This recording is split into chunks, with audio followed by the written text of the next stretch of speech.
আশা করি বন্ধুরা তোমরা সবাই ভালো আছো। বিক্রম 240 ইউটিউব চ্যানেলে তোমাদের সবাইকে স্বাগতম জানাই।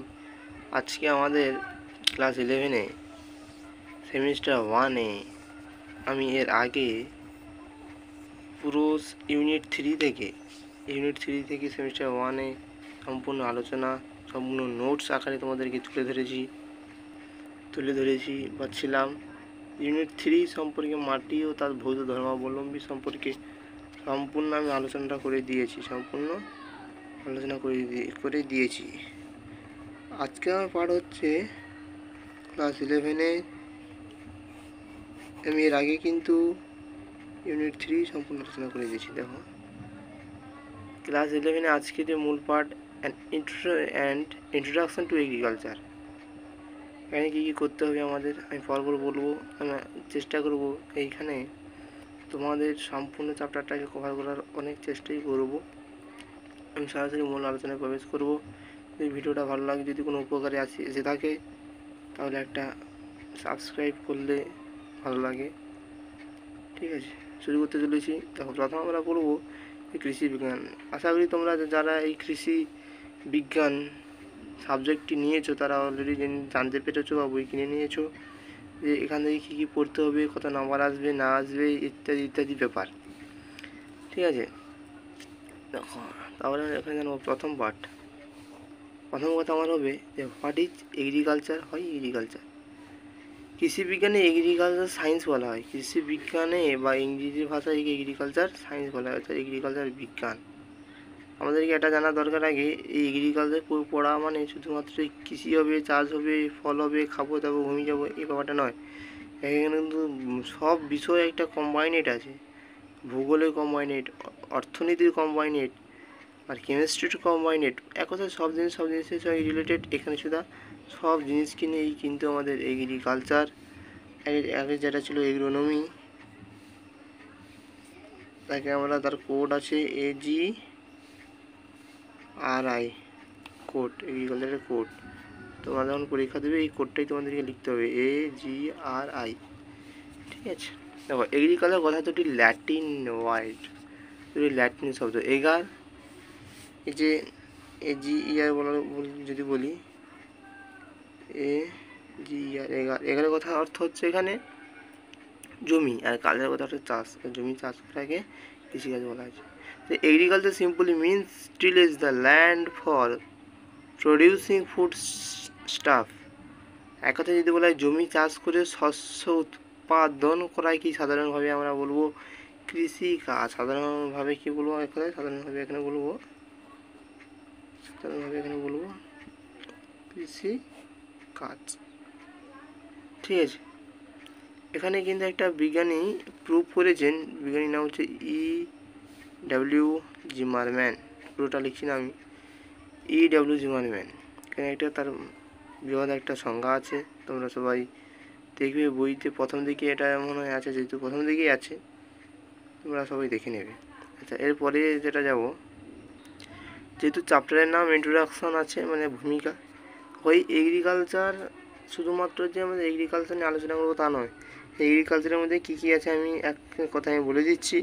তো engineering, agriculture extension, biochemistry, statistics, agriculture meteorology, agronomy, যাকে আমরা এর আগে ছিল এগ্রোনমি মানে শস্য বিজ্ঞানে শুধুমাত্র আলোচনা করা হতো, কিন্তু এগ্রিকালচারের মধ্যে এই সবগুলো পড়ে যায়। সয়েল সায়েন্স আছে, এগ্রিকালচার মাইক্রোবায়োলজি আছে, এন্টোমোলজি আছে, প্ল্যান্ট ফিজিওলজি আছে, প্ল্যান্ট প্যাথোলজি আছে, এগ্রিকালচার জেনেটিক্স আছে, প্ল্যান্ট ব্রিডিং আছে, ফার্ম ম্যানেজমেন্ট আছে, ইকোনমিক্স আছে, ইঞ্জিনিয়ারিং আছে। ঠিক আছে, তাহলে এই যে ভাগগুলো বললাম, আমি প্রথমেই বললাম না, এগ্রিকালচারের মধ্যে একটা সম্পূর্ণ বিষয়টা আছে। আগে যে এগ্রোনমি এখানে পার্ট আছে, একটু এগ্রোনমি হচ্ছে এগ্রিকালচারে এগুলো একটি পার্ট। আগে যে ছিলটা আমাদের একটি পার্ট, কিন্তু এখানে যে সিলেবাস করে দেওয়া হয়েছে সেমিস্টার, অর্থাৎ 2025 সাল থেকে যে সিলেবাস 2024 সাল থেকে যে সিলেবাস রেক্টিফাইড করা হয়েছে, তাই সেই ব্যাখ্যা অনুযায়ী আমি এখানে বলছি। এবারে যেখানে যাবো শস্য বিজ্ঞান, আমি কিন্তু এখানে লিখছি না, লেখাতে কিন্তু আমি এখানে বেশি কথাগুলো বলছি, তোমরা কিন্তু মন দিয়ে শুনবে। প্রথম কথা বলবো আমি শস্য বিজ্ঞান বা এগ্রোনমি। সিম্পল জিনিস শস্য বিজ্ঞান সম্পর্কে আলোচনা এগুলো বলা আছে, তোমরা জানো তাদের বলেছে মৃত্তিকা বিজ্ঞান, সয়েল সায়েন্স, পতঙ্গ বিজ্ঞান, এন্টোমোলজি, উদ্ভিদ রোগতত্ত্ববিদ্যা, প্ল্যান্ট প্যাথোলজি, প্ল্যান্ট ফিজিওলজি, শারীরবৃত্তীয়, এইগুলো যে বলছেন এইখান থেকে প্রশ্ন হবে। কৃষি আবহাওয়াবিদ্যা, এগ্রিকালচার মেটেরোলজি, কৃষি জিনতত্ত্ববিদ্যা, এগ্রিকালচার জেনেটিক্স, প্ল্যান্ট ব্রিডিং, উদ্ভিদের ব্রিডিং, কৃষি অনুজীবী, এগ্রিকালচার মাইক্রোবায়োলজি, এগ্রিকালচার বায়োকেমিস্ট্রি, এটা জৈব রাসায়নিকবিদ্যা, এগ্রিকালচার ইকোনমিক্স অর্থাৎ অর্থবিদ্যা, এগ্রিকালচার এক্সটেনশন মানে কৃষি সম্প্রসারণ বিদ্যা। এটা কিন্তু একটু আলাদা ব্যাপারটা, মানে বুঝতে অসুবিধা হয়ে আমি এটা এক্সট্রা করে বলে দিয়েছি। কৃষি সম্প্রসারণ বিদ্যার নাম হচ্ছে এগ্রিকালচার এক্সটেনশন, তার অর্থ হচ্ছে সম্প্রসারণ। এগ্রিকালচার ইঞ্জিনিয়ারিং হচ্ছে কৃষি প্রযুক্তিবিদ্যা, এগ্রিকালচার স্ট্যাটিস্টিক্স মানে কৃষি রাশিবিদ্যা। ওকে, কৃষিবিজ্ঞানের সঙ্গে সম্পর্কিত যোগ আছে যেগুলো আমি বললাম, ওইগুলো বললে হবে। কৃষিবিজ্ঞান হলো এক ধরনের ফলিত বিজ্ঞান, খুবই ইম্পর্টেন্ট পার্ট। কৃষিবিজ্ঞান ড্যাশের বিজ্ঞান, কৃষিবিজ্ঞান এক ধরনের ফলিত বিজ্ঞান, কৃষিবিজ্ঞান এক ধরনের ফলিত বিজ্ঞান, খুব ইম্পর্টেন্ট পার্ট আমি এখানে বলছি।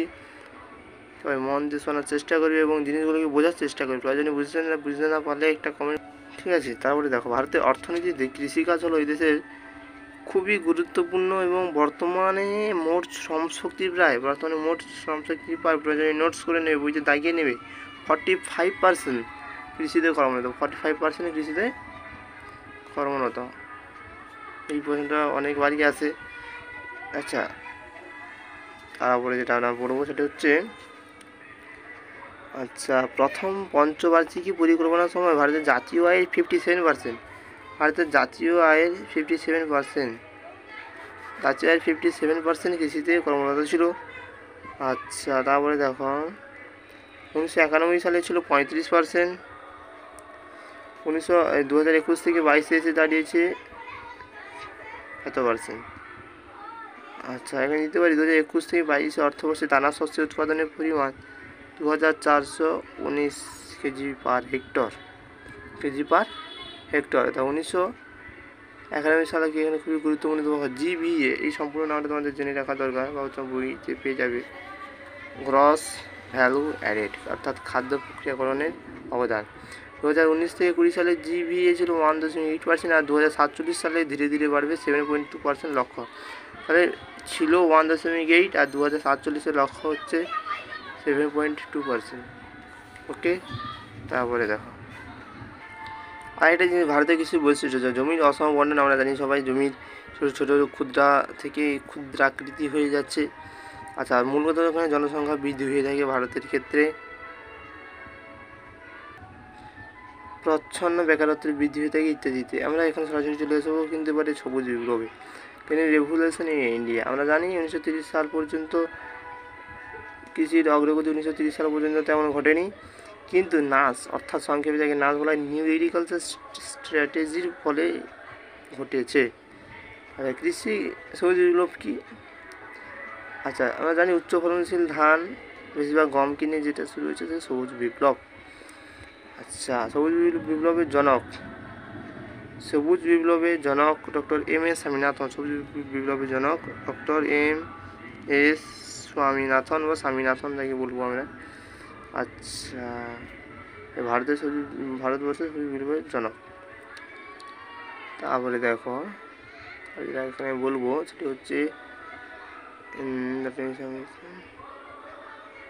আচ্ছা, আরেকটা জিনিস, doctor M S. Swaminathan research foundation তিনি প্রতিষ্ঠা করেছেন। রিসার্চ ফাউন্ডেশন এর সভাপতি তিনিই ছিলেন। 2024 সালে ডক্টর এম.এস. স্বামীনাথনকে ভারত রত্ন উপাধিতে ভূষিত করা হয়। মানে এই বছর নয়, এই সিলেবাসটা যবে রেক্টিফাই করা হয় সেই সালেই কিন্তু, অর্থাৎ 2024 সালে ভারত রত্নে উপাধিতে পুরস্কৃত করা যায়। পশ্চিমবঙ্গে একটি HYV অর্থাৎ হাই ইয়েল্ড ভ্যারাইটিস, উন্নত মানের বীজ। আরেকটা জিনিস, বিশ্বের সবুজ বিপ্লবের জনক নরম্যান ই বোরলগ, বিশ্বের সবুজ বিপ্লবের জনক নরম্যান ই বোরলগ। খুবই সিম্পল ব্যাপার, এখানে কী কী পড়তে হবে, এর প্রভাবে পাঞ্জাব, হরিয়ানা, উত্তরপ্রদেশ প্রভৃতি রাজ্যগুলিকে গম চাষের অভাবনীয়, তখন এখানে ছিল বলি পাঞ্জাব, হরিয়ানা, উত্তরপ্রদেশ, এইভাবে এখানে থাকবে। নেক্সট দেখো আমি এখানে জনকগুলোর নাম পড়তে হবে তোমাদের বইতে, খুবই ছক আকারে সুন্দর আকারে দেওয়া আছে। আমি কিন্তু খুবই দ্রুততার সঙ্গে এখানে বলার চেষ্টা করবো, তোমরা একটু বইয়ের চোখগুলো নেবে আরামসে মুখস্থ হয়ে যাবে। দেখো তারপরে দেখো এগ্রোনমি জনককে পিত্র ডিক্রিসেঞ্জো, এগ্রোনমি জনক হচ্ছে এখানে এগ্রোনমি জনক পিত্র ডিক্রিসেঞ্জো। কৃষি জলবায়ুবিদ্যার জনক হচ্ছে কোপেন। আচ্ছা কৃষি আবহবিদ্যার জনক হচ্ছে ভিভি ওয়ালিয়া। মৃত্তিকা বিজ্ঞানের জনক হচ্ছে ভিভি ডকুচাইভ। কৃষি রসায়নবিদ্যার জনক হচ্ছে জাস্টস ভন এবং লিভিক হবে। আচ্ছা তোমার হচ্ছে কার্ডিওলজি বা কোষতত্ত্ববিদ্যার জন্য হচ্ছে রবার্ট হুক। জেনেটিক্সের জন্য হচ্ছে আমাদের জানি মেন্ডেল, আমাদের গেগো মেন্ডেল আছে। আর উদ্ভিদ রোগতত্ত্ববিদ্যার জনক অ্যান্টনি ডি বেরি, অ্যান্টনি ডি বেরি উদ্ভিদ। তারপরে দেখো উদ্ভিদ শারীরবৃত্তীয়বিদ্যার জনক হচ্ছে এখানে নেভিয়া গ্রিউ গয়রা বলা হস্যকার নেভিয়া গ্রিউর কথা বললাম। তাছাড়া দেখো DNA ফিঙ্গার প্রিন্টিং টেকনিকের জন্য হচ্ছে অ্যালেক্স জেভরি। মাইক্রোবায়োলজি বিদ্যার জন্য হচ্ছে এখানে অ্যান্টনি ভন লিউয়েনহক, এটা অ্যান্টনি ভন লিউয়েনহক, ঠিক আছে। নেক্সট অর্থনীতির জন্য হচ্ছে বিজ্ঞানী জেথ্রো টুল। জেনেটিক ইঞ্জিনিয়ারিং হচ্ছে পল বার্ক। সবুজ বিপ্লব হচ্ছে নরম্যানি বোরলগ। মিউটেশন তত্ত্বের জন্য হচ্ছে বিজ্ঞানী হোগেদার ব্রিগস। আচ্ছা অনাক্রমণতার জন্য হচ্ছে এডওয়ার্ড জেনার। ভারতীয় সবুজ বিপ্লব ঘটেছে ডক্টর এম এস স্বামীনাথন। সেতু বিপ্লবের জন্য হচ্ছে ডক্টর ভার্গিস কুরিয়েন। আধুনিক জিন তত্ত্ববিদ্যার জন্য হচ্ছে এইচ মর্গ্যান। পতঙ্গবিদ্যার জন্য হচ্ছে বিজ্ঞানী জেভারিল উইলিয়াম কিরবি। আচ্ছা রাশি তত্ত্ববিদ্যার জন্য হচ্ছে আর.এ. ফিশার। রাশি তত্ত্ববিদ্যার জন্য আর.এ. ফিশার। পেডোলজির জন্য হচ্ছে বিজ্ঞানী ভিভি ডকুচাইভ।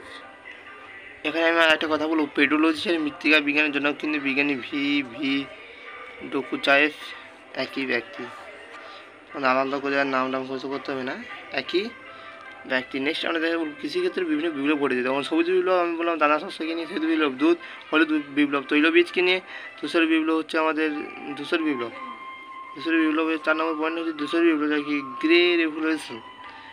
জৈব সার অজৈব সার কিনে হয়েছে। আচ্ছা নীল বিপ্লব আমরা জানি সবাই মাছ কিনে হয়েছে। নেক্সট দেখো লাল বিপ্লব কাকে নিয়ে হয়েছে, যাকে আমরা বলছি মাংস বা টমাটোকে নিয়ে হয়েছে। আচ্ছা গোল বিপ্লব আমরা জানি সবাই আলুকে নিয়ে হয়েছে। গোল বিপ্লব সবাই আলুকে নিয়ে হয়েছে গোল বিপ্লব। আর রূপালী বিপ্লব হয়েছে এখানে ডিম কিনে, গোলাপি বিপ্লব পেঁয়াজ কিনে, সোনালী বিপ্লব ফল কিনে, রামধনু বিপ্লব কৃষিক্ষেত্রে সামগ্রিক উন্নতি অর্থাৎ overall development of agriculture sector, যেটা 1996 মত অনুসারে 1996 মত অনুসারে এই মতটিকে গ্রহণ করা হয়েছে। নেক্সট তারপরে চলে যাব রাজা এবং রানীর কথা বলবো। কী বলবো, কিছু বিখ্যাত শস্যের নাম আছে যেগুলি আমরা জানি যেমন ফলের রাজা কাকে বলা হয়, যে এইগুলো যে আছে সেইগুলো ফলের রাজা আম। দানা শস্যের রানী হচ্ছে গম, দানা শস্যের রাজা হচ্ছে গম, রানী ভুট্টা। ডাল শস্যের রাজা ছোলা, আর আলু শস্যের রানী হচ্ছে চীনাবাদাম। তেলবীজের রানী হচ্ছে তিল। আগাছার রাজা হচ্ছে পার্থেনিয়াম। রানী রাজা আচ্ছা ফলের রাজা আম বললাম, ফলের রানী আনারস হবে। মশলার রাজা হবে গোলমরিচ, রানী হবে এলাচ। সবজির রাজা হবে আলু, সবজির রানী হবে ভেডিস বা ভেন্ডি। আচ্ছা গরিব মানুষের মাংস হচ্ছে সয়াবিন। আচ্ছা পশুদের খাদ্যের রাজা হচ্ছে বার্সিম, রানী হচ্ছে লুসার্ন। গরিব মানুষের ফল হচ্ছে কাঁঠাল বা কুল। আশ্চর্য গাছ হচ্ছে নিম। শারীরিক গাছ হচ্ছে নারিকেল। গরিব মানুষের কমলা লেবু টমেটো। রাতের রানী হচ্ছে রজনীগন্ধা, রাতের রানী রজনীগন্ধা। বসন্তের রানী ক্রিসেন্থিমাম। স্বর্গের আপেল কলা, খুব ইম্পর্টেন্ট জিনিস, স্বর্গের আপেল কলা সবই ইম্পর্টেন্ট, তার মধ্যে বিশেষ ইম্পর্টেন্ট। আচ্ছা পানীয় ফসলের রানী সবাই জানি চা। কুড়ি মাসের বন্ধু আলু। স্বর্ণতুণ্ড পাহাড় হচ্ছে। ডিমের গাছ হচ্ছে বেগুন গাছ। আচ্ছা ফুলের রাজা হচ্ছে গোলাপ। ডিমের গাছ কিসের গাছ, বেগুন গাছ। যেগুলো তো আনকমন জায়গা আমরা হঠাৎই জানি না, সেগুলো পরীক্ষা দেওয়ার চান্স বেশি থাকে। তাই আমি বললাম দেখো লাখা চাষ বা ল্যাক কালচারে বললো লাখা চাষকে আরেক নাম ল্যাক গাছ। লাখা একটি রেজিন জাতীয় পদার্থ ক্ষরণ করে থাকে। পতঙ্গের নাম হচ্ছে এখানে ল্যাসিফার লাখা। এই পতঙ্গের নাম কি বললাম, এর পতঙ্গের নাম হচ্ছে এখানে ল্যাসিফার লাখা। এই পতঙ্গের নাম ল্যাসিফার লাখা। এই লাখা বিশুদ্ধ লাখা হয়, এর রঙ কমলা বা হলুদ। এই লাখা কী কাজে লাগে, প্যাকেট তৈরি করতে, বিভিন্ন পার্সেল তৈরি করতে এগুলো লাগিয়ে দেওয়া। আবার লাখা পোকা শুধু আছে, লাখা পোকার নাম লেখো কয়েকটি মনে দিতে পারে। আচ্ছা এই লাখা কোথায় যাবো, ব্রহ্মদেশে, মায়ানমারে, আচ্ছা মালয়েশিয়া প্রভৃতি দেশে পাওয়া যাবে এই লাখাগুলো। এই কুসুম পলাশ ফুল প্রভৃতি গাছে বসবাস করে লাখা। কুসুম পলাশ ফুল প্রভৃতি গাছে বসবাস করে থাকে লাখা। ওকে তারপরে আমরা যেটা দেখবো, এটা হচ্ছে এখানে লাখা রজ নিষ্কাশন হবে। তার দোলগুলি রজনকে ডাল বা ল্যাকস্টিক্স নামে পরিচিত। ইম্পর্টেন্ট আর সবথেকে ইম্পর্টেন্ট বিষয় হচ্ছে এখানে এপিকালচারের কথা অর্থ তোমরা অনেকেই জানো না হয়তো, বই পড়েছো তারা তো জানো অবভিয়াসলি। গুড মৌমাছি পালনকে এপিকালচার বলা হয়। মৌমাছি পালনকে এপিকালচার বলা হয়, খুব ইম্পর্টেন্ট পার্ট আমি বলছি এখানে কিন্তু এপিকালচার বলা হচ্ছে। আচ্ছা, সংস্কৃত ভাষায় কিন্তু লাক্ষা বলা হয়, হিন্দিতে লাখ, বাংলায় রজন। ওকে, 1 কিলোগ্রাম রজন উৎপাদন করার জন্য 4 লক্ষ প্রকার প্রয়োজন। কত লক্ষ? 1 কিলোগ্রাম 4 লক্ষ প্রকার প্রয়োজন। আচ্ছা, ল্যাক রিসার্চ ইনস্টিটিউট কোথায় অবস্থিত? খুবই ইম্পর্টেন্ট, এটা কিন্তু আমাদের সময় পরীক্ষায় দিয়েছিল, এটা খুব ইম্পর্টেন্ট। রাঁচিতে অবস্থিত ল্যাক ইনস্টিটিউট, রাঁচিতে অবস্থিত। 1 কিলোগ্রাম রজন উৎপাদনের জন্য 4 লক্ষ, কী বললাম? 4 লক্ষ লাক্ষার প্রয়োজন হয়ে থাকে। আচ্ছা, প্রজাতি প্রাণী, আচ্ছা রাজা মৌমাছির অবস্থান হয়ে থাকে কিন্তু অনেক কিছু, রাজ্য, পর্বত, শ্রেণী, বর্গ, গোত্র, গণ। আমরা লাইফ সায়েন্সে বায়োলজি দেখি রাজ্য, পর্ব, শ্রেণী, বর্গ, গোত্র, গণ। রাজ্য হচ্ছে অ্যানিমালিয়া পর্ব, আর্থ্রোপোডা শ্রেণী, ইনসেক্টা বর্গ, হাইমেনোপটেরিয়া, গোত্র, এপিটিক, গণ, এপিস। আচ্ছা, মৌমাছি কয়েকটি গুরুত্বপূর্ণ আমরা জানি। মধু খুবই উপকার এবং পুষ্টিকর খাদ্য। মৌমাছি প্রজাতির কথা আমরা বলবো। মৌমাছি প্রজাতির দেখো নামগুলো দেখো। এপিস ডরসা, প্রথম কথা বলবো এপিস ডরসা, এপিস ইন্ডিকামুর, এপিস যে সবগুলো হবে। এখানে প্রশ্ন দিয়ে দিতে পারে যে কোনটি মৌমাছি জাতের নাম নয়, দিয়ে দিতেই পারে। এপিস ডরসার ক্ষেত্রে বলবো তাকে আমরা রক বি নামে চিনব। এপিস ডরসা তাকে আমরা কী বলবো? Rock bee. বিপুল পরিমাণে প্রায় 30 কেজি মধু পাওয়া যায় এইসব মৌমাছির কাছ থেকে। আচ্ছা, ভারতীয় মৌমাছির নাম হচ্ছে এপিস ইন্ডিকা। এপিস ইন্ডিকা হচ্ছে ভারতীয় মৌমাছির নাম। এপিস ইন্ডিকা ভারতীয় মৌমাছির নাম। এপিস ফ্লোরিয়া লিটল বি নামে পরিচিত। আর এপিস ম্যালিফেরিয়া, এদেরকে ইউরোপিয়ান বি, খুব ইম্পর্টেন্ট পার্ট। এপিস ম্যালিফেরিয়া একটি ইউরোপিয়ান মৌমাছি। আচ্ছা, আমরা জানি যে মৌমাছিতে 3 ধরনের মৌমাছি দেখা যায়, রানী, কুইন, ওয়ার্কার্স অ্যান্ড ড্রোনস, অর্থাৎ পুরুষ বা ড্রোন শ্রমিক রানী দেখা যায়। রানীর মৌমাছির আকারে সবচেয়ে বড় হয়ে থাকে, এরা প্রায় 1500টি ডিম পাড়তে পারে। রানী মৌমাছি 2 থেকে 3 বছর বাঁচে। রানী মৌমাছি যে মধ্যে 4 থেকে 10 দিন বয়স্ক রানী মুক্ত আকাশে পুরুষদের সঙ্গে মিলনে অংশগ্রহণ করে থাকে এবং সঙ্গমনকালে পুরুষ 2 কোটি, খুব ইম্পর্টেন্ট, সঙ্গমনকালে তোমরা বুঝতে পারছো, সঙ্গমনকালে মানে হচ্ছে মিলন অবস্থায় থাকাকালীন। যেমন আমাদের মানবদেহ থেকে শুক্রাণু নিঃসরণ হয়, ঠিক একইভাবে 2 কোটি শুক্রাণু নিঃসরণ করে, যেগুলি স্ত্রীর স্পার্মিথিকাতে বহুদিন ধরে সঞ্চিত থাকে। অর্থাৎ এই জীবাণু, অর্থাৎ রানী মৌমাছিদের তারা প্রবেশ করাবে। পুরুষ মৌমাছি কিন্তু মারা যায়, মিলনের ফলে পুরুষ মৌমাছি কী হয়? মারা যায়। কিন্তু রানী মৌমাছি কতদিন বেঁচে থাকে বললাম? রানী মৌমাছি দীর্ঘদিন, অর্থাৎ 2 থেকে 3 বছর বেঁচে থাকে। আচ্ছা, একটি পুরুষ মৌমাছি, আরেকটা কথা তোমাদের বলে দিই, এখানে যে মৌমাছিগুলো নেই তাদের এই ক্যারেক্টারিস্টিক্স অর্থাৎ বৈশিষ্ট্যগুলো তোমরা খুবই মন দিয়ে পড়বে। এইখান থেকে কিন্তু প্রশ্ন আসার সম্ভাবনা খুবই বেশি থাকতে পারে। পুরুষ মৌমাছি 10 দিন পর, পুরুষ মৌমাছি কদিন পরে বললাম? 10 দিন পরে। একটি পুরুষ মৌমাছি 10 দিন বয়স হলে সে একটি রানীর মিলনে অংশগ্রহণ করতে পারে। পুরুষের আয়ু 50 থেকে 60 দিন, তার মধ্যে যতজনের সঙ্গে মিলন করতে পারে। এই নয় যে সে মানে আমি বলেছিলাম না খুবই কম দিন। রানীরা এখানে 3 বছর বাচ্চা, সেখানে সে 50 থেকে 60 দিন, এ কত লোককে আর মিলনে অংশগ্রহণ করাতে পারবে? খুব কম লোককে, তবুও যাদেরকে করাবে তাদেরকে 2 কোটি শুক্রাণু দিয়ে দিবে। ক কোটি বললাম? 2 কোটি। তার ফলে তারা আবার অনেক উৎপাদনটা করতে পারবে। ওকে, কর্মী মৌমাছিদের আয়ু থাকে 50 দিন, তাদের থেকেও কম। আচ্ছা, মৌমাছির জীবনচক্রের 4টি দশা আছে: ডিম, লার্ভা, পিউপা, পূর্ণাঙ্গ দশা। আমি কিন্তু খুব দ্রুততার সঙ্গে বললেও খুব ইম্পর্টেন্ট পয়েন্টগুলো আলোচনা করে দিচ্ছি আমি পরপর। কিন্তু কি বললাম? ডিম,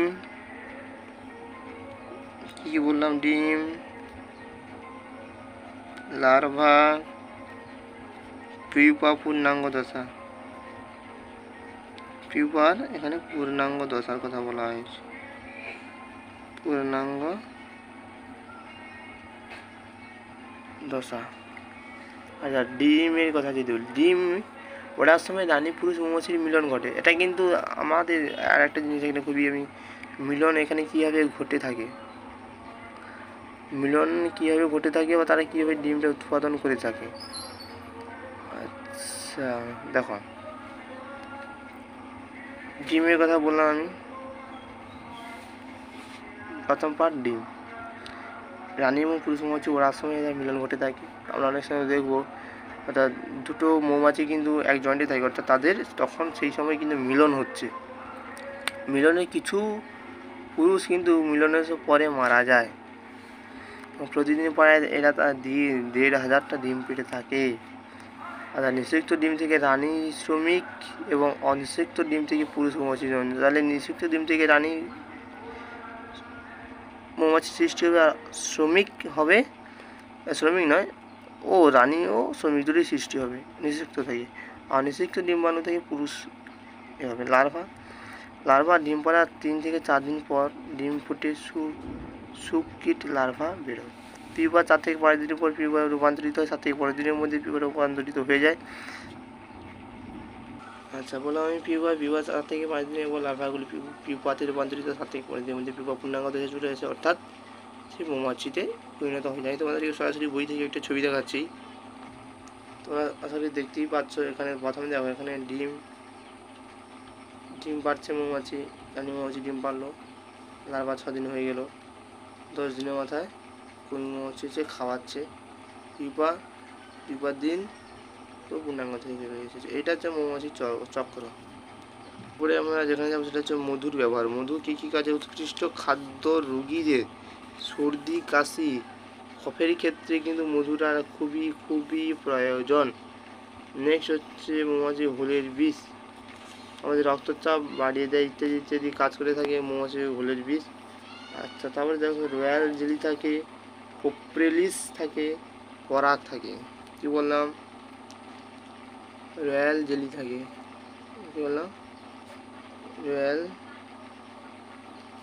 রয়্যাল জেলি থাকে। এই রয়্যাল জেলি কী কাজ করে থাকে তাই তো? এই রয়্যাল জেলি অন্তঃক্ষরা গ্রন্থির স্বাভাবিক কার্যকারিতা এবং শক্তি খেতে বাড়তে ব্যবহৃত হয়ে থাকে। টোপিওলিস এটি মৌচাকের ফাটল মেরামতে ব্যবহৃত হয়ে থাকে। পরাগ এটি অ্যালার্জি ঘটিত চিকিৎসা। পরাগ হচ্ছে যেটা বললাম অ্যালার্জি ঘটিত, কি বললাম?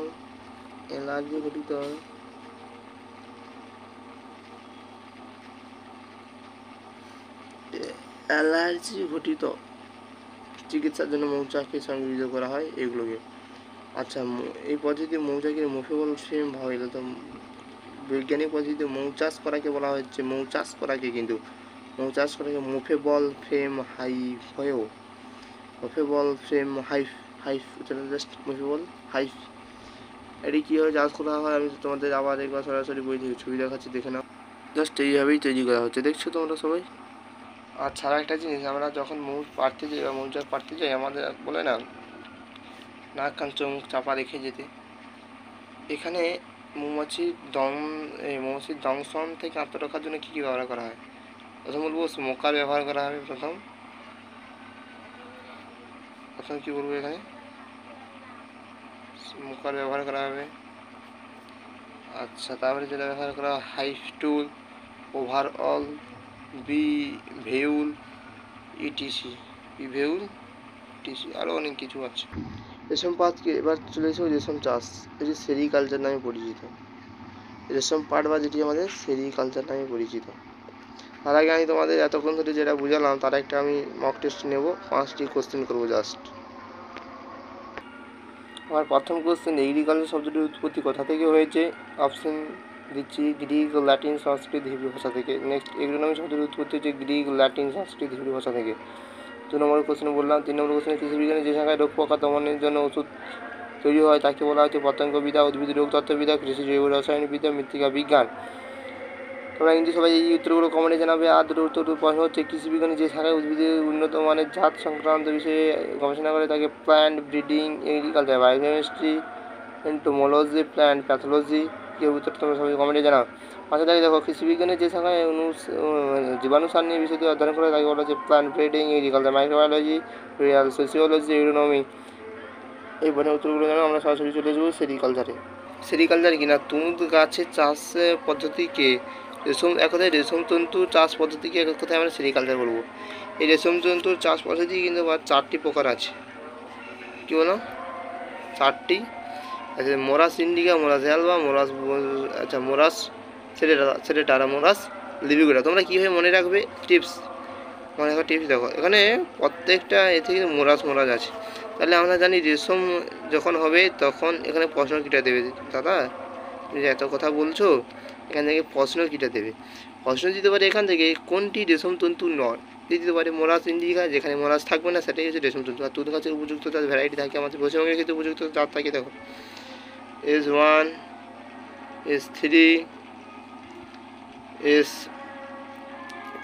S1, S3 আর S54, আচ্ছা S162। আচ্ছা কর্ণাটক লাইন আমরা অন্ধ্রপ্রদেশে কানাডা যুক্তরাষ্ট্রে থাকে 2, S36, S50, 34 ইত্যাদি ইত্যাদি থাকে। এবং আমরা চলে যাব কোথায় চলে যাব, সরাসরি আমরা অন্য এতে চলে যাবো। এর পরবর্তী পার্টে যেটা আছে রেশম কীটের কয়টি দশা দেখা যায়। রেশম কীটের কিন্তু 5টি দশা। প্রথম ইন্টার দশা, দ্বিতীয় ইনস্টার দশা, তৃতীয়, চতুর্থ আর পঞ্চম করে করে আছে গুরুত্বপূর্ণ দশাগুলি।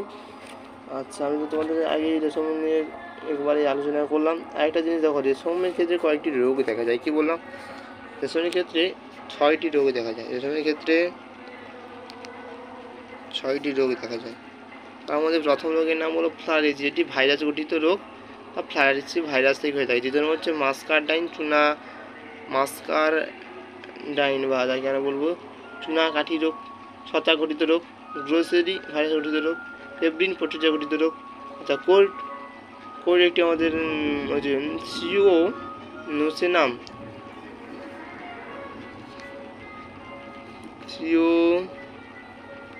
সিওনোসেমা বম ভাইসিস নামক প্রোটোজোয়া থেকে পেব্রিন হয়ে থাকে কোল্ড। আবার পিপাকৃত তুলির জন্য হয়ে থাকে। ভাইরাস গঠিত রোগকে বলবো টুগরা। ছত্রাক এটা হচ্ছে আমি রেশমের কথা আগে বললাম, সাইলেজি, মাস্কার্ডিন, চুনাকাঠি, গ্রোসেরি, পেব্রিন, কোল্ড আর কটা রোগ বা গোট্রাইন। তুঁত পাটের আর তুঁত পাতার ক্ষেত্রে কয়েকটি রোগ আছে। যেমন ধরো ভাইরাস গঠিত রোগের নাম হচ্ছে টুগরা। ভাইরাস গঠিত রোগের নাম হচ্ছে এখানে টুগরা, টুগি নয় কিন্তু টুগরাই হবে। ছত্রাক গঠিত রোগের নাম হচ্ছে মিলডিউ। শারীরবৃত্তীয় রোগের নাম হচ্ছে লাইচা সায়োনিয়া। কি বলুন? লাইচা এবং সায়োনিয়া। নেক্সট তারপরে এসে দেখো রেশম তন্ত্রের কিছু ধারণা। রেশমের সংখ্যা, আমরা রেশম কাকে বলবো? রেশম মথের পরিণত লাভা রেশম গ্রন্থি থেকে নির্গত প্রোটিন সমৃদ্ধ অংশ খালিতে সুতোর আকারে জমা হয়ে যায়, তাকে আমরা রেশম বলি বা সিল্ক বলে থাকি। এটি ফাইব্রোন নামক, তার সংকেত দেখো খুবই ইম্পর্টেন্ট সংকেত C3H46 N10 আর O12।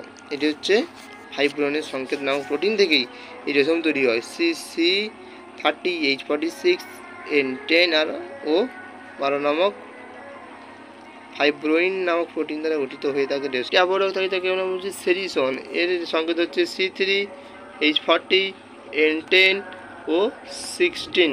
এই রেশমতন্ত্রীতে একটি রেশমতন্ত্রতে 75 থেকে 80% থাকে ফাইব্রোবিন আর 20 থেকে 25% থাকে সেরিসিন। তুঁতজাত রেশম হচ্ছে হলুদ দেখতে, তসর রেশম হচ্ছে তামাটি দেখতে, মুখা রেশম হচ্ছে সোনালি দেখতে, এই রেশম হচ্ছে ফিকে লাল দেখতে। রেশমের ব্যবহার আমরা জানি। রেশম কী কী কাজে ব্যবহৃত করা হয়? রেশম হচ্ছে রোসিং করার সময়, টাওয়ার তৈরিতে ব্যবহার করা হয়, পরিশ্রাবক হিসেবে রেশম তৈরি কাপড়ে ব্যবহৃত করা হয়, হাঁস মুরগি মাছের ক্ষেত্রে রেশমের পিপাকে ব্যবহৃত করা হয়। তোমরা চলে যাবো পশ্চিমবঙ্গে সেন্ট্রাল সেরিকালচার রিসার্চ ইনস্টিটিউট একে বহরমপুরে যেটি প্রতিস্থাপিত হয়েছে 1940-এ, প্রতিস্থাপিত হয়েছে কত বললাম 1940-এ হয়ে থাকে। আচ্ছা, তামিলনাড়ুতে central sericulture germplasm research centre হোরসু 1991-এ প্রতিষ্ঠাপিত হয়েছে। তারপরে যেটা আছে দেখো পিসি কালচার, মাছ চাষ করে পিসি কালচার। মাছ চাষকে বলা হয় কী কালচার বললাম? মাছ চাষকে বলা যাচ্ছে এখানে কিন্তু পিসি কালচার।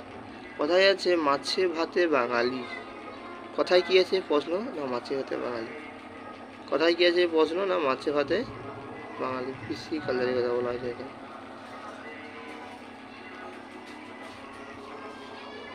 দেখো বন্ধুরা, মাছ তো অনেক রকমের হয়ে থাকে, তো সাধু জলের মাছ, সামুদ্রিক জলের মাছ ইত্যাদি ইত্যাদি জলের মাছ হয়ে থাকে। এখানে মাছের বিজ্ঞানসম্মত নাম করতে হবে। আর একটা জিনিস, ক্যাপ্টার ফিশারি কাকে বলে? মাছ চাষ পরিচর্যা ছাড়াই যে ফিশারিতে কেবলমাত্র মাছ ধরা হবে। এক কথায় যদি বলা যায় যে কেবলমাত্র মাছ ধরা জিনিসটিকে বা জায়গাটিকে ক্যাপ্টার ফিশারি বলে। কেবলমাত্র মাছ ধরার ফিশিং করার জায়গাটিকেই বলা হয়ে থাকে। নেক্সট তারপরে দেখো রুই একটি সাধু জলের মাছ, তার নাম হচ্ছে রোহিতা। কাতলা মৃগেল হচ্ছে ক্রিহাস মার্গিলা কালাওয়াস, লিবিয়া কালবোস, বাডা হচ্ছে লিবিয়া বাডা ইত্যাদি ইত্যাদি নামগুলো আছে। যেমন তোমরা কী নামগুলো বেশি দেখবে? রুই দেখবে, কাতলা দেখবে, মৃগেল দেখবে, কালবোস দেখবে, বিটা দেখবে, মাগুর দেখবে, আচ্ছা তেলেপিয়া দেখবে, সিলভার কর্নন দেখবে, ভেটকি দেখবে, আর ফার্ম। এছাড়াও তোমরা ওগুলো একটু দেখে রাখতেই পারো, কারণ যেহেতু MCQ এখানে কোন জায়গা থেকে প্রশ্ন দেবে, খুবই সাবধান। আচ্ছা, কার্প মানে আমরা বলবো পোনা মাছ। আমরা সবার বাড়িতে পোনা মাছ হয়ে থাকে, কিনে খাই। কার্প মানে পোনা মাছ। কার্প কথার অর্থ কিন্তু এখানে পোনা মাছ। কার্প মানে পোনা মাছ। ওকে। তোমাদেরকে সরাসরি বই থেকেই দেখাচ্ছি যে কত রকমের কার্প হতে পারে। দেখতে পাচ্ছ তোমরা সবাই নিশ্চয়ই। তোমাদেরকে আমি তো কার্প দেখালামই। এবার দেখো গ্যাস কার্প বা ঘেঁষো কার্প এখানে কত সালে এখানে এসেছে? গ্যাস কার্প বা ঘেঁষো কার্পে এসেছে 1959 সালে। 1959 সালে গ্যাস কার্প এসেছে। আমেরিকান কার্প খুব ইম্পর্টেন্ট, এটাই কিন্তু 1957। পরপর দেখো 59, 97, 59, 52। সিলভার কাপ এই একই সাল 1959, আর 1952-তে তেলেপিয়া এসেছে, মানে যাকে আমরা তেলেপিয়া বলি। আদি বাসস্থানের কথা যদি বলো, দেখো তেলেপিয়ার আদি বাসস্থান হচ্ছে এখানে আফ্রিকা মেজাম্বিক অঞ্চলে। কী বললাম? এটি আফ্রিকা মেজাম্বিক অঞ্চলে। আচ্ছা, তারপরে যেটা দেখবো ডিম পোনা সংগ্রহ করা হয়, বা ডিম পোনা আমরা সকলেই জানি হয়তো জুলাই সেটা বলি, সরি, এখানে কৃত্রিমভাবে পোনা মাছকে তৈরি করা হয়, যেখানে লার্ভা থাকে। সেই লার্ভা যদি 1 কেজি পুকুরে দিয়ে দেওয়া হয়, হাজার হাজার কোটি কোটি মাছের সৃষ্টি হয়ে থাকে। মেজর কার্পগুলি স্ত্রী পুরুষ মাছ বর্ষাকালে জুন মাসে নদীর স্রোতে বিপরীতে সাঁতার কেটে, কী বললাম একটা সোজা দিক, এটা একটা সোজা দিক, নদীর স্রোতে বিপরীত দিকে সাঁতার কাটে। নদীর স্রোত এদিকে বইলে তারা এই দিকে সাঁতার কাটবে। এই দিকে সাঁতার কেটে অগ্রসর করে পরস্পরের সঙ্গে মিলন করা এগুলো স্পোর্ট। আর স্পনিং হচ্ছে স্পোর্টের শেষে স্ত্রী মাছ ডিম পাড়ে, পুরুষ মাছ নিঃসরণ করে, একই স্পনিং বলা হয়েছে। যে স্পনিং কথার অর্থ হচ্ছে যারা মিলন করার পরে তার যে কাজটি সম্পন্ন করে থাকে তাকে বলা হয়েছে। এক কথায় প্রজনন কী দেখো, যে পদ্ধতিতে একই প্রজাতির নিকট সম্পর্কের জন্য প্রজাতির মাছের পিটুইটারি গ্রন্থি ইনজেকশনের মাধ্যমে স্ত্রী পুরুষ মাছের দেহে প্রয়োগ করা হয়, তাদেরকে প্রজননকে উদ্দীপিত করা হয়, তাকে প্রজনন বলা হয়। যেমন মানুষের ক্ষেত্রে আমি কিন্তু এখানে মানে মজা দেওয়াটা এখানে বলছি না, বোঝানোর স্বার্থে আমি বলছি। প্রজনন আমাদের হিউম্যানদের ক্ষেত্রে যেমন কৃত্রিমভাবে আছে, এরকম মাছেদের ক্ষেত্রে সেটা কৃত্রিমভাবে ঘটানো হয়ে থাকে। তার মাধ্যমে পিটুইটারি ইনজেকশন প্রয়োগ করে, কোথায় না পিটুইটারি নিজের GTH গোনাডোট্রপিক হরমোন উৎপন্ন করে। আরেকটি জিনিস আমি সরাসরি মেয়ে বলে দিচ্ছি, আর আমি বলছি না, তোমরা একটু মন দিয়ে একটু শোনার চেষ্টা করবে। এবং মাছের প্রজননের স্থান হচ্ছে ব্রিডিং হাপিং, আর ডিম পোনা বের হচ্ছে হ্যাচিং হাপিং। ওকে। নেক্সট দেখো নিবিড় মাছের ক্ষেত্রে রুই কাতলা মৃগেল রুই একটা গান আছে না, রুই কাতলা মৃগেল হাম। সেই ছোটোবেলায় আমরা ক্লাস 1-এর যে বইটা পড়েছিলাম রুই কাতলা, বোয়াল মাছের ধরতে সে পারবে না কি এটা ছিল। যাই হোক, আমাদের বোঝানোর স্বার্থে আমি কথাটি বললাম। সেই রকমই রুই কাতলা মৃগেল অনুপাত 4:1 4:3:3। কী বললাম? 4:3:3। এইটাই হচ্ছে মূল জিনিস। ওকে ওকে। দেখো বন্ধুরা, মাদুরবোনা হচ্ছে এখানে প্যাঙ্গারাই। মাদুরবোনা কী বললাম এখানে? মাদুরবোনা হচ্ছে এখানে প্যাঙ্গারাইন প্যানেগোরাই থেকে সৃষ্ট মাদুরবোনা। যেমন ফুলঝাড়ু গাছ, যেমন সুন্দর সুন্দর ফুলঝাড়ু বিক্রি হয়ে আসছে আমাদের এখানে। এই ফুলঝাড়ুর গাছ কোথা থেকে সৃষ্টি হয়েছে একবার কি ভেবে দেখেছো? ফুলঝাড়ুর গাছ আমি তোমাদেরকে সরাসরি বই থেকেই দেখো। এটা হচ্ছে ফুলঝাড়ুর গাছ। আমাদের ফুলঝাড়ু পাওয়া যায় এখানে থাইসোনাল্লা থেকে। বিজ্ঞান সম্বন্ধে আমাদের থাইসোনাল্লা লাঠিফে। ঠিক আছে, 8 থেকে 10 দিন ফুল সমেত ডাল কাঠি একসঙ্গে বেঁধে ফুলঝাড়ু তৈরি করা হয়ে থাকে। দেখুন এগুলো যে কেন্দু পাতা বিজ্ঞান সম্মত নাম হচ্ছে ডায়াসপোরাস মেনোস্কিলন। ঠিক আছে, এখানে ধুধুলের ছোবড়ার বিজ্ঞান সম্মত নাম। ছবিটা দেখাচ্ছি, ধুধুল ছোবড়ার বিজ্ঞান সম্মত। তাদের কাছে বুঝেছো, তারা তো এগুলো দেখেছো। আর যারা নেই তারা একটু দেখে নেবে। ধুধুল গাছের ছোবড়া তৈরির জন্য যেটা করা হয় কিউকারবিটেসি। কী করে বললাম এখানে আমি? কিউকার্বোটেসি